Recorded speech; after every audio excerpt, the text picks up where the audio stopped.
Manutenção na escuta, você já ouviu isso alguma vez?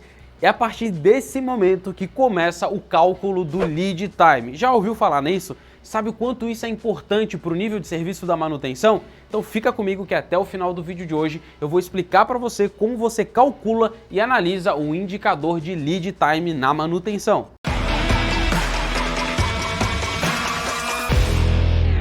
Indicador de lead time.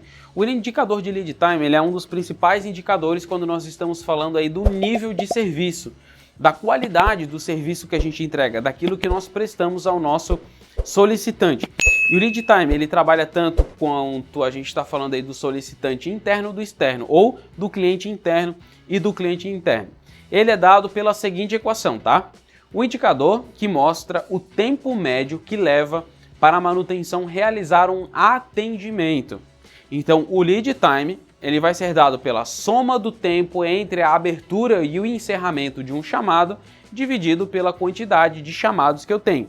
Ou seja, o lead time é realmente o tempo médio que eu tenho para realizar um atendimento. Tive um chamado do time de manutenção lá, passaram um rádio, abriram sistemicamente uma nota. Quanto tempo depois o meu cliente sabe que vai ser atendido? Se eu tenho a média do meu lead time, se eu sei que, por exemplo, em até 5 dias eu atendo o meu cliente, sempre que ele abrir uma solicitação, um chamado, ele sabe que na média em 5 dias eu vou conseguir entregar aquele serviço executado. O que isso gera, pessoal? Alinhamento de expectativa. Quando o seu cliente não sabe quanto tempo você vai demorar para realizar um serviço, ele vai ficar te perguntando o tempo inteiro quando é que vai ser realizado, quando que vai estar, se já ficou pronto, e aí começa a socar o time de manutenção de perguntas e de follow-ups e de mensagens e de batidas na porta, e isso acaba virando uma grande confusão.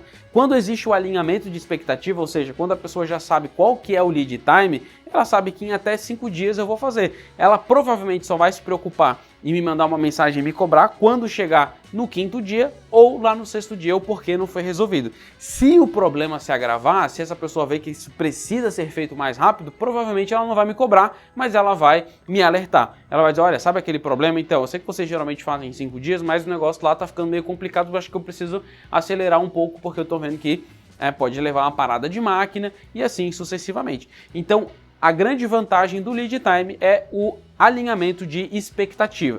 Como que a gente faz isso? Somando os tempos de novo, de abertura e encerramento de chamado. Então eu tenho o chamado 1, durou 5 dias, de espera, o chamado 2, 7 dias, o chamado 3, 3 dias. Logo, somando todo o tempo que demorou para esperar, de 15 dias. Meu lead time então vai ser eu somar os dias entre a abertura e encerramento, que são esses valores, 15 dias, dividido pela quantidade de chamados. Então foram feitos 3 chamados, chamado 1, chamado 2, chamado 3. Logo, o meu lead time foi de 5 dias. Então olha que interessante, ao entender o seu lead time, você sabe agora que o seu time de manutenção leva 5 dias para atender um chamado. O que tem dentro desses 5 dias, pessoal? Toda a parte de triagem, planejamento, programação, às vezes alocação de material, uma parada de máquina programada ou até mesmo a parte de desenvolvimento de mão de obra para que possa ser possível executar essa atividade, chegar no dia marcado, executar e dar a baixa. Então, o PCM e a manutenção faz todas essas etapas em 5 dias, garantindo um lead time. E aí nós podemos chegar no nosso indicador de lead time. Então, para a área, aqui ó, tenho dias, né? Então meu lead time vai ser dado em dias, quanto tempo eu levo na média para atender um chamado. E aqui eu vou ter, por exemplo, áreas de uma empresa. Tenho área 1, área 2, área 3 e área 4. Para a área 1, eu demoro em média 13 dias para atender um chamado. Para a área 2, 12 dias. Para a área 3, 9 dias. Qual que é a minha meta? Eu tenho uma meta na minha empresa que eu não posso demorar mais do que 15 dias, mais do que 2 semanas, para atender as áreas, ou seja, para atender um chamado de manutenção, seja ele corretivo, né, programado. Emergencial, talvez o meu lead time vai ser menor, vai ser de algumas horas, já que é uma emergência. Mas o que salta aos nossos olhos aqui é a área 3. Então a área 3 eu estou com 17 dias de lead time, eu estou demorando 17 dias para poder fazer os chamados da área 3. O que isso pode nos dizer? Será que eu estou trabalhando com o meu time de manutenção? Tem dificuldade com os equipamentos e máquinas da área 3?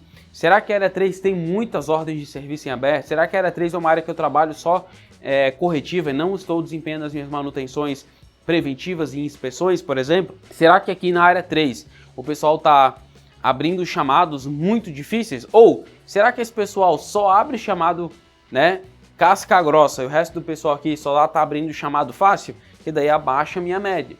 Então o lead time me ajuda a entender como que está a capacidade do meu time de reagir frente aos chamados de manutenção. E aí eu posso fazer várias análises. Por exemplo, eu posso abrir isso aqui depois em área 1, lead time, mecânica e elétrica. Área 2, por equipamento. Área 3 aqui, por tipo de manutenção, né? Se é uma manutenção de reparo, corretiva, se é uma manutenção de troca, se é uma manutenção cara, o custo de cada tipo de manutenção e assim sucessivamente. E vamos ter vários indicadores que vão nos ajudar a fazer esse tipo de análise, trabalhando então o nosso indicador de lead time. Muito obrigado por ter ficado até aqui. Não se esquece de curtir e compartilhar esse vídeo e, claro, se inscrever aqui no nosso canal. Toda semana nós temos vídeos como esse aqui que falam mais sobre o universo de gestão da manutenção e gestão de ativos e do mundo operacional e industrial. Muito obrigado e até o próximo vídeo.